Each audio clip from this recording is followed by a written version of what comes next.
ನಾನು ನಿಮ್ಮ ಪ್ರೀತಿಯ ಗೆಳತಿ ಆಶಾರಾಣಿ. ನನ್ನ ಬಗ್ಗೆ ಹೇಳಬೇಕಾದ್ರೆ ನಾನು ಚಿಕ್ಕ ಫ್ಯಾಮಿಲಿ, ಮಿಡ್ಲ್ ಕ್ಲಾಸ್ ಫ್ಯಾಮಿಲಿಯಲ್ಲಿದ್ದೀನಿ. ನನ್ನ ತಂದೆ ಹೆಸರು ಮೊಹಮ್ಮದ್ ಇಸ್ಮಾಯಿಲ್ ಅಂತ, ತಾಯಿ ಹೆಸರು ಉಷಾ ಇಸ್ಮಾಯಿಲ್ ಅಂತ. ನನಗೊಂದು ಅಕ್ಕ ಇದ್ದಾರೆ ಸೋನು ಅಂತ, ಮೀನಾ ಇದ್ದಾಳೆ ತಂಗಿ, ತಮ್ಮ ಇದ್ದಾನೆ ಸೂರ್ಯ ಅಂತ. ನಾನೊಂದು ಸ್ಕೂಲಲ್ಲಿ ಟೀಚರಾಗಿ ಕೆಲಸ ಮಾಡ್ತಾಯಿದ್ದೀನಿ. ಫ್ರೀ ಟೈಮಲ್ಲಿ ಮಕ್ಕಳಿಗೆ ಫ್ರೀ ಕ್ಲಾಸಸ್ ತಗೊಳ್ತಾ ಇದ್ದೀನಿ. ಹಾಗೆ ನನ್ನಿಂದ ಆದ ಸಹಾಯ ಬಡೋ ದೇವ್ರ ಮಕ್ಕಳು ಕೊಡ್ತಾ ಇದ್ದೀನಿ. ಯಾಕೆ ಎಷ್ಟೋ ಜನ ಊಟ ಇಲ್ಲದೆ ಇದ್ದಾರೆ ಅಂಥವ್ರನ್ನ ನೋಡಿದಾಗ ನನಗೆ ತುಂಬ ಬೇಜಾರಾಗುತ್ತೆ. ಯಾಕಂದರೆ ಎಲ್ಲರೂ ಹೇಳ್ತಾರೆ, ಓ ನಿಮ್ಮ ಹತ್ರ ಜಾಸ್ತಿ ದುಡ್ಡಿದೆ ಅಂತ ಕೊಡ್ತೀರಾ ಅಂತ. ಅದು ಮಾತ್ರ ತಪ್ಪು. ಯಾಕಂದರೆ ಆ ಹೊಟ್ಟೆ ಹಸಿವಿನ ನೋವು ನನಗೇನಂತ ಚೆನ್ನಾಗಿ ಗೊತ್ತಿದೆ. ಯಾಕಂದರೆ ನಾನು ಚಿಕ್ಕವಳಾಗಿದ್ದಾಗ ನಮ್ಮ ತಂದೆ ತಾಯಿ ತುಂಬ ಕಷ್ಟಪಟ್ಟು ಸಾಕಿದ್ದಾರೆ. ಭಿಕ್ಷೆ ತಗೊಂಡ್ಕೊಂಡು ನಮ್ಮ ತಾಯಿ ನನ್ನ ಸಾಕಿದ್ದಾರೆ. ಯಾಕಂದರೆ ಒಂದೊತ್ತು ಊಟಕ್ಕೋಸ್ಕರ, ಒಂದು ಇಡ್ಲಿಗೋಸ್ಕರ, ಒಂದು ಬಿಸ್ಕೆಟ್ಗೋಸ್ಕರ ತುಂಬ ಕಷ್ಟಪಟ್ಟು ನಮ್ಮ ತಂದೆ ತಾಯಿ ನನ್ನ ಸಾಕಿದ್ದಾರೆ. ಅವಾಗ ನಾನು ನೆನೆಸ್ಕೊಂಡೆ, ದೇವರೇ ಒಂದು ದಿವಸ ನನ್ನ ಹತ್ರ ಕಾಸು ಬಂದರೆ ಖಂಡಿತವಾಗಲೂ ಹಸಿದವರಿಗೆ ನನ್ನಿಂದ ಆದ ಸಹಾಯ ಮಾಡ್ತೀನಿ ಅಂತ.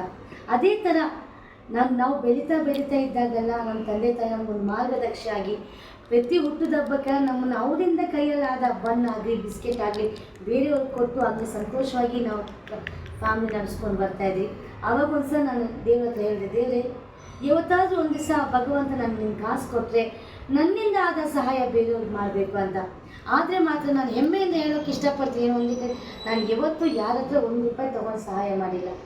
ಸ್ವತಃ ನನ್ನ ದುಡಿಮೆಯಿಂದ ನನ್ನಿಂದ ಆದ ಸಹಾಯವನ್ನು ಮಾಡ್ತಾಯಿದ್ದೀನಿ. ನಾನು ಕೆಲಸ ಮಾಡ್ತೀನಿ ಸರ್, ನಾನು ಒಂದು ಸ್ಕೂಲಲ್ಲಿ ಟೀಚರಾಗಿ ಕೆಲಸ ಮಾಡ್ತಾಯಿದ್ದೆ. ಫಸ್ಟು ಗ್ಲೋರಿಯಸ್ ಪಬ್ಲಿಕ್ ಸ್ಕೂಲಲ್ಲಿ. ಅಲ್ಲಿ ಸುಮಾರು ವರ್ಷ ಕೆಲಸ ಮಾಡಿದೆ. ಒಳ್ಳೆ ಬೆಸ್ಟ್ ಟೀಚರ್ ಅವಾರ್ಡ್ ತೊಗೊಂಡಿದ್ದೀನಿ, ಬೆಸ್ಟ್ ಡ್ಯಾನ್ಸರ್ ಅವಾರ್ಡ್ ತೊಗೊಂಡು. ಇವಾಗ ಒಂದು ಪ್ರೈವೇಟ್ ಶಾಲೆಯಲ್ಲಿ ಒಂದು ಮಗುಗೆ ಶಾಲೆ ಟೀಚರಾಗಿ ಕೆಲಸ ಮಾಡ್ತಾಯಿದ್ದೀನಿ.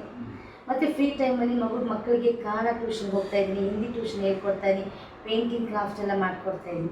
ದೇವ್ರ ಮಕ್ಕಳು ಅಂದ್ರಲ್ಲ, ಎಷ್ಟು ಜನ ನೀವು ದೇವ್ರ ಮಕ್ಕಳನ್ನ ನೋಡ್ಕೊಳ್ತೀರಿ?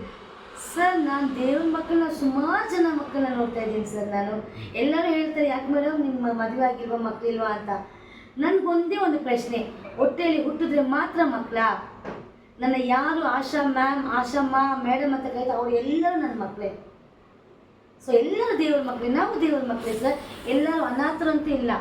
ಈ ಭೂಮಿಯಲ್ಲಿ ಕೊನೆ ಮನುಷ್ಯ ಇರೋ ತನಕ ಯಾರು ಅನಾಥರು ಯಾರೂ ಇಲ್ಲ.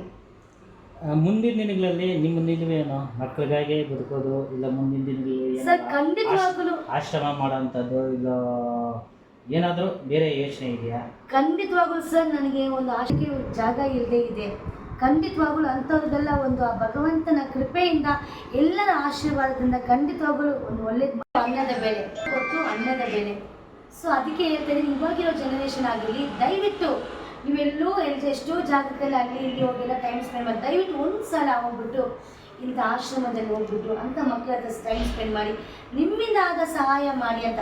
ನನ್ನಿಂದ ಅಂತೂ ಎಲ್ಲರೂ ಸಹಾಯ ಮಾಡೋಕ್ಕಾಗಲ್ಲ, ಆದರೆ ಪ್ರತಿಯೊಬ್ಬರು ಸೇರಿ ಎಲ್ಲರಿಗೊಬ್ಬೊಬ್ಬರು ಸಹಾಯ ಮಾಡ್ಬೋದಂತ. ಮತ್ತು ಇನ್ನೊಂದು ಸ್ಮಾಲ್ ರಿಕ್ವೆಸ್ಟ್ ಏನಂದರೆ, ಇವಾಗ ಎಷ್ಟೋ ವಯಸ್ಸಾದವರೆಲ್ಲ ಹಾಸ್ಟೆಲ್ ತೊಗೊಂಡೋಗಿ ಅವ್ರ ಮಕ್ಕಳು ತೊಗೊಂಡೋಗಿ ಹಾಸ್ಟೆಲಲ್ಲಿ ಹಾಕ್ತಾರೆ. ಅವರಿಗೆ ಹೇಳೋ ಒಂದೇ ಮಾತು, ನಿಮ್ಮ ತಂದೆ ತಾಯಿ ತಗೊಳ್ಳಿ ಹಾಸ್ಟೆಲಿಗೆ ಬಿಡ್ತೀರಲ್ಲ, ದಯವಿಟ್ಟು ಬಿಡುವಾಗ ಹಾಸ್ಟೆಲ್ ಹೋಗಿ ನೀವು ಸ್ವಲ್ಪ ಎಲ್ಲ ಸುತ್ತಾಕೊಂಡು ಬನ್ನಿ. ಯಾಕೆ ಹೇಳಿ, ಇದು ಕರ್ಮದ ಕಾಲ. ಇವತ್ತು ನಿಮ್ಮ ತಂದೆ ತಾಯಿನ ನೀವು ಆಶ್ರಮದಲ್ಲಿ ಬಿಟ್ಬಿಟ್ಟು ಆರಾಮಾಗಿ ಐಷಾರಾಮಿ ಜೀವನ ನಡೆಸ್ತಾ ಇದ್ದೀರಾ.